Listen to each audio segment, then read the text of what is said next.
En ouverture de ce journal, on parle de la fin des travaux du premier Forum national de la jeunesse féminine du Gabon à l'initiative de la députée de la transition Diane Mengue. Cette rencontre avait pour thème l'engagement politique en République gabonaise. Césarine Andem, Justine Jana pour les points.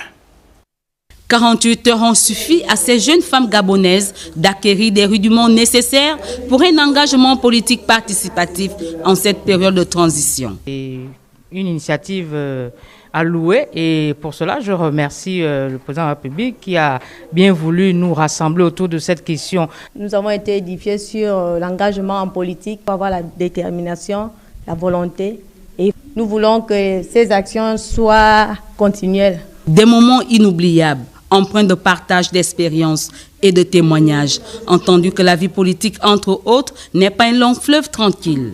Pour accompagner cette frange de la population à devenir de véritables forces de proposition, une école professionnelle leur a été dédiée pour leur autonomisation. L'école de la deuxième chance est là pour remettre chacun sur les rails, pour trouver sa place dans la société et pour se réinsérer.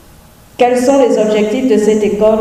Former 2000 jeunes sur 5 années. Le chef de l'État s'engage déjà à soutenir notre école de la deuxième chance.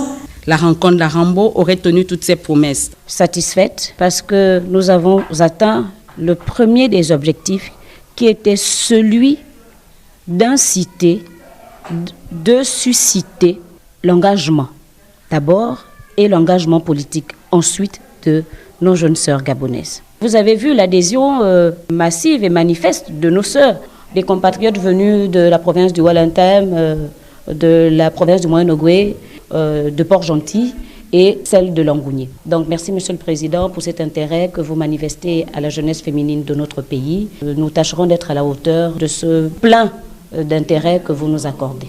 Au sortir de ces jours du donner et du recevoir, la jeunesse féminine du Gabon pourrait se vanter aujourd'hui de disposer d'un cadre adapté pour booster leur contribution à la vie politique du pays.